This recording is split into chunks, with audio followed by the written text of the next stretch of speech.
பிரியமானவர்களே, ஆண்டவராகிய இயேசு கிறிஸ்துவின் நாமத்தினாலே உங்களை யாவரையும் அன்போடு கூட நான் வாழ்த்துகிறேன்.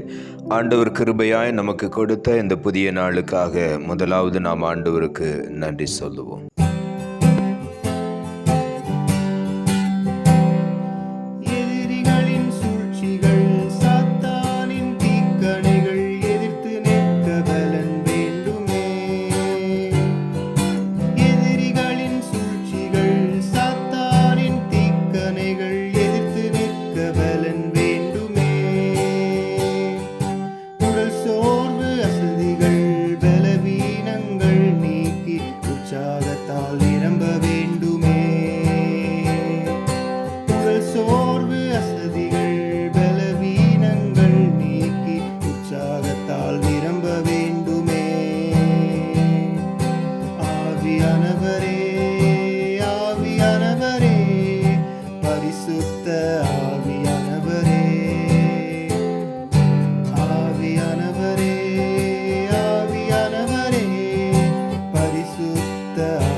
இந்த நாளுக்கு இந்த ஆண்டவர் கொடுக்கிற ஒரு வார்த்தை 2 தீமோத்தேயுவின் புஸ்தகம் 1ஆம் அதிகாரம் 7வது வசனம். 2 தீமோத்தேயு 1:7. தேவன் நமக்கு பயமுள்ள ஆவியை கொடாமல் பலமும் அன்பும் தெளிந்த புத்தியும் உள்ள ஆவியை கொடுத்திருக்கிறார். இந்த காலை வேளையில் ஆண்டவருடைய வார்த்தை சொல்லுகிறது, ஆண்டவராகிய தேவன் நமக்கு ஒருபோதும் பயமுள்ள ஆவியை கொடுக்கவே இல்லை, பலமும் அன்பும் தெளிந்த புத்தியுள்ள ஆவியை கொடுத்திருக்கிறார். இந்த காலை வேளையில் ஆண்டவர் நமக்கு தெளிந்த புத்தியுள்ள ஆவியை கொடுத்திருக்கிறார். ஆகவே நான் உற்சாகமாய் ஆண்டவரை துதிப்போம். நமக்கு ஒருபோதும் பயமுள்ள ஆவியை ஆண்டவர் தரவே இல்லை. நாம் சில நேரங்களில் சூழ்நிலைகளை பார்த்து பயப்படுகிறோம். இந்த காலை வேளையில் ஆண்டவரே என்னிடத்தில் இருக்கிற பயத்தின் ஆவியை எடுத்து போடும் என்று சொல்லி நாம் ஆண்டவரை பார்த்து மன்றாட போகிறோம்.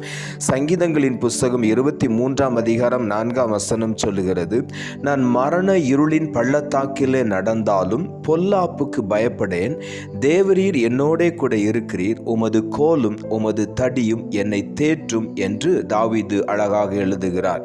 மரண இருளின் பள்ளத்தாக்கில் நடக்க நேர்ந்தாலும் கூட நான் பொல்லாப்புக்கு பயப்பட மாட்டேன். ஆண்டவர் எனக்கு பயமுள்ள ஆவியை கொடுக்கவில்லை. நான் என்ன பொல்லாப்பு வந்தாலும் அதற்கு நான் பயப்பட மாட்டேன்.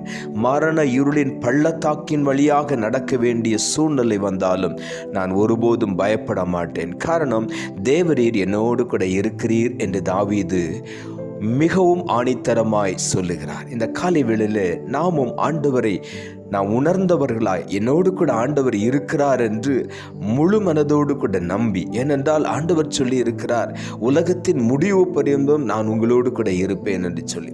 ஆகவே அந்த பலனை நாம் உணர்ந்தவர்களாய் என்னோடு கூட கர்த்தர் இருக்கிறார், ஆகவே எதை குறித்து நான் பயப்பட மாட்டேன் என்று தைரியமாய் முன்னேறி சொல்லுவோம்.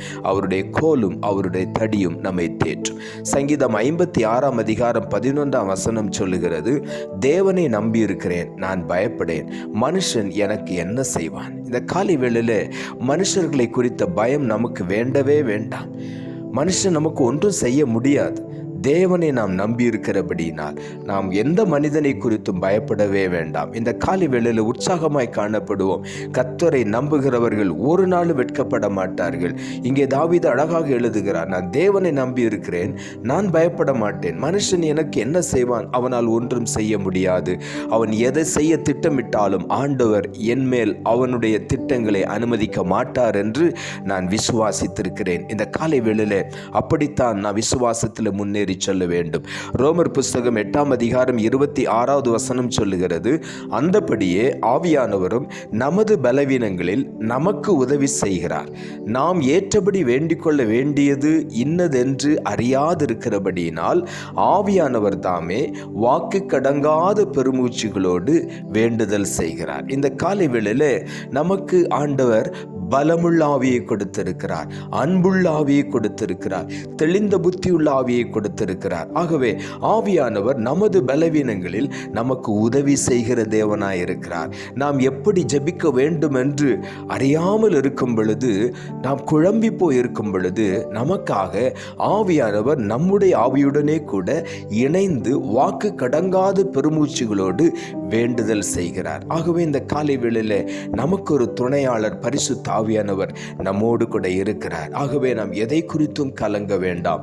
ஆண்டவர் நாம் சோர்ந்து போகும் பொழுது ஆவியினால் நம்மை திடப்படுத்தி நமக்கு பலமும் அன்பும் தெளிந்த புத்தியும் உள்ள ஆவியை தந்திருக்கிறபடினாலே அந்த ஆவியானவர் நம்மோடு இணைந்து வாக்கு கடங்காத பெருமூச்சுகளோடு வேண்டுதல் செய்கிறவராயிருக்கிறார். சங்கீதங்களின் புஸ்தகம் 51 அதிகாரம் 12 சொல்லுகிறது, உமது இரட்சணியத்தின் சந்தோஷத்தை திரும்பவும் எனக்கு தந்து உற்சாகமான ஆவி என்னை தாங்கும்படி செய்யும் என்று தாவீது இந்த சங்கீதத்தில் எழுதுகிறார். அவர் வாழ்க்கையில் தவறி போன நேரத்தில் ஆண்டவரை பார்த்து அழுகிறார். ஆண்டவரே, மறுபடியும் நான் இழந்து போன இரட்சணியத்தின் சந்தோஷத்தை திரும்பவும் எனக்கு தாரும்.